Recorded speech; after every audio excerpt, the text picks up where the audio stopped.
Mr. President, Your Excellencies, distinguished delegates and representatives, today, in addressing this session of the United Nations General Assembly,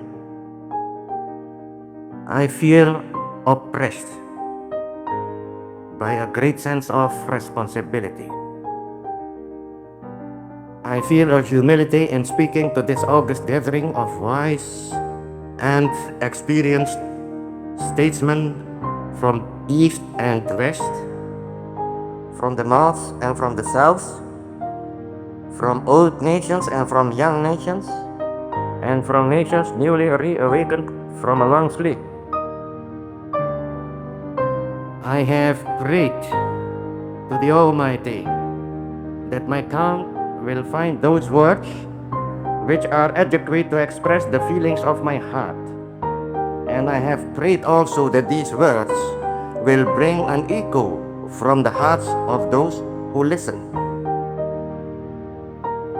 It is my great pleasure to congratulate the President upon his appointment to his high and constructive office. It is also my great pleasure, on behalf of my nation, to offer a most heartfelt welcome to the 16 new members of the United Nations. Now, today, I address the leaders of nations and the builders of nations. But indirectly, I speak also to those you represent, to those who have sent you here, to those who have entrusted their future to your hands. I greatly desire that my words shall strike an echo also in those hearts, in the deep heart of humanity, in that great heart from which has been brought so many shouts of joy, so many cries of sorrow and despair, and so much laugh and laughter. Today it is President Soekarno who addresses you. But more than that, though it is a man, Soekarno, an Indonesian, a husband, a father, a member of the human family.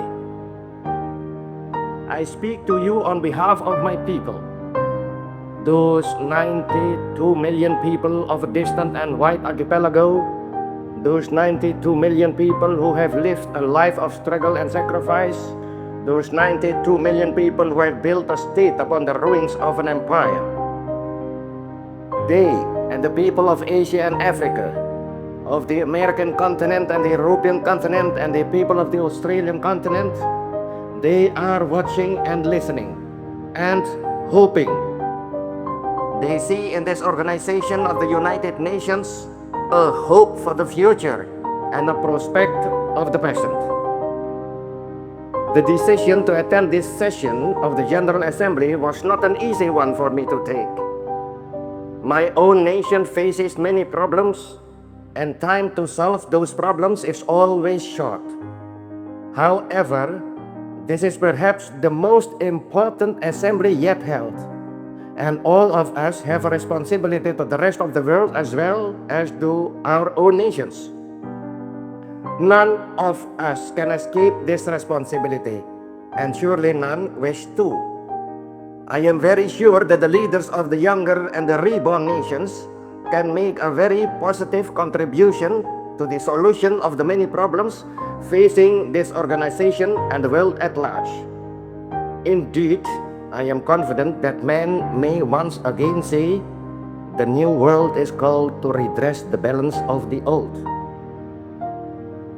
It is clear today that all major problems of our world are interconnected. Colonialism is connected to security. Security is connected to the question of peace and disarmament. Disarmament is connected to the peaceful progress of the underdeveloped countries. Yes, all are connected and interconnected. If we succeed in finally solving one problem, then the way to the solution of all the others will be open.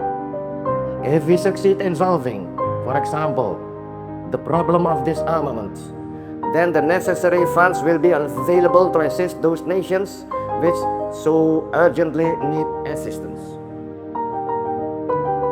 5 years ago, 29 nations of Asia and Africa sent their representatives to the Indonesian city of Bandung.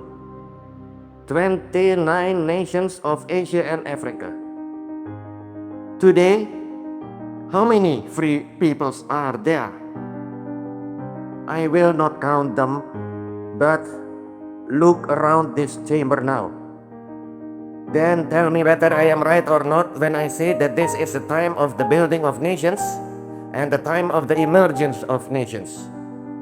Yesterday, Asia, and that is a process not yet completed. Today, Africa, and that too is a process not yet completed. For 15 years now, the West has known peace, or at least the absence of war. Of course, there have been tensions. Yes, there has been danger. But the fact remains that in the midst of a revolution engulfing 3/4 of the world, the West has been at peace. Both great blocs, in fact, have successfully practiced coexistence for all those years, thus contradicting those who deny the possibility of coexistence. We of Asia, I repeat, we of Asia, we have not known peace. After peace came to Europe, we endured atomic bombs. We endured our own national revolution in Indonesia. We endured the torment of Vietnam.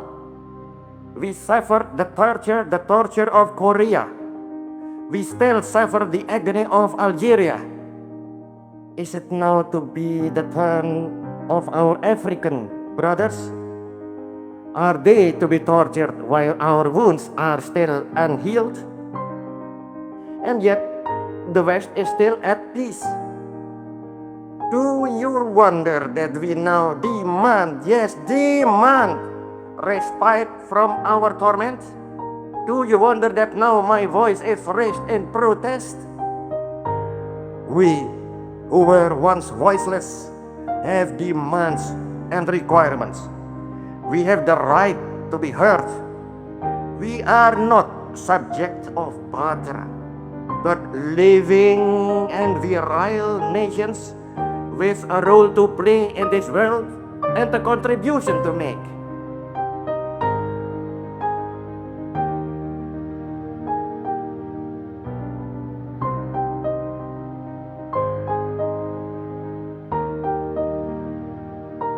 Imperialism is not yet dead. People sometimes say imperialism and colonialism is dead. No, imperialism is not yet dead. It is dying. Yes, the tide of history is washing over its battlements and undermining its foundations. Yes, the victory of independence and nationalism is certain. Still, and mark my words well, the dying imperialism is dangerous as the wounded tiger in a tropical jungle.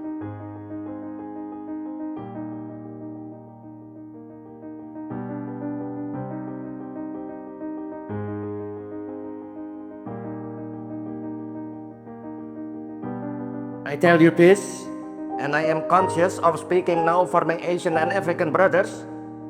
The struggle for independence is always justified and always just. Those who resist that irresistible onward march of national independence and self-determination are blind.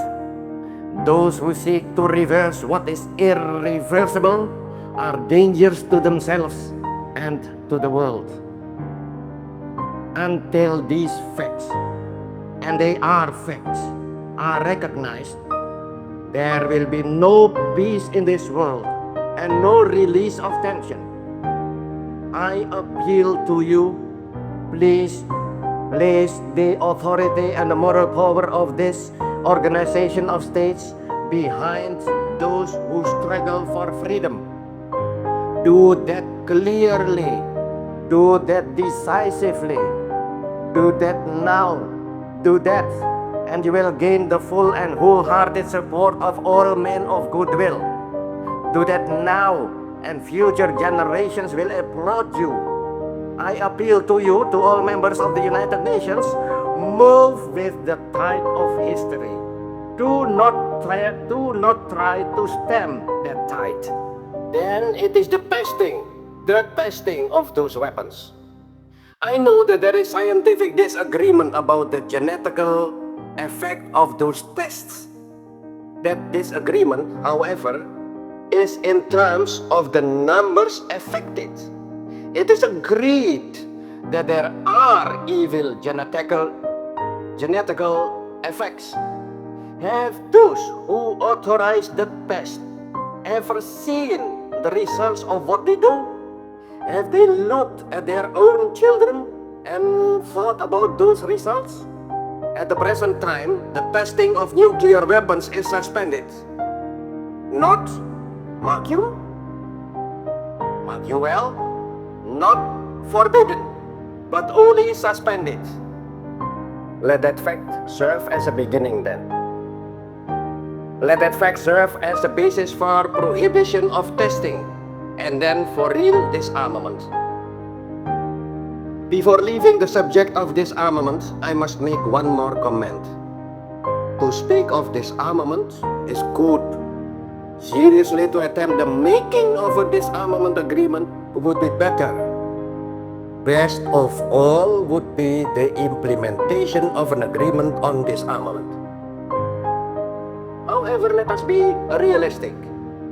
Even the implementation of a disarmament agreement would not guarantee peace to this sore and troubled world. Peace will come only when the causes of tension and conflict are removed. If there is a cause for conflict, then men will fight with pointed sticks if they have no other weapon. I know because my own nation did that very thing during our struggle for independence. We fought then with knives and pointed sticks. In order to make peace, we must remove the causes of tension and of conflict. That is why I spoke deep from my heart about the necessity of cooperation to bring about the final and glorious end of imperialism. Where there is imperialism and where there are simultaneously armed forces, then the position is a dangerous one indeed. Again, I speak from experience. That is the situation in West Irian. That is the situation in the 1/5 of our national territory which still labors under imperialism. There in West Irian, we have imperialism and the armed forces of imperialism. Bordering that territory, our own troops stand guard by land and sea. Those two bodies of troops face each other. And I tell you, that is an explosive situation.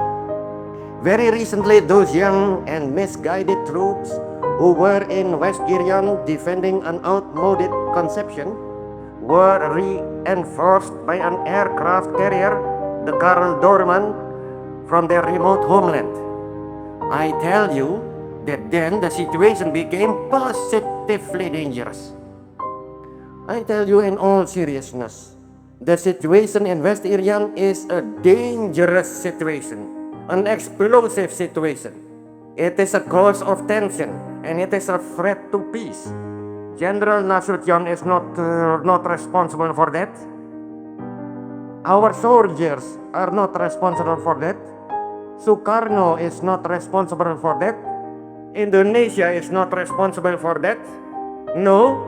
The threat to peace springs directly from the very existence of colonialism and imperialism. Remove those checks to freedom and emancipation, and the threat to peace disappears. Eradicate imperialism, and the world becomes immediately and automatically a cleaner place, a better place, a more secure place. Build the world fit for the dreams and the ideals of humanity. Break now with the past, for the day is at its dawning. Break now with the past, so that we can justify ourselves with the future. I pray God Almighty will bless and guide the deliberations of this assembly. I thank you all.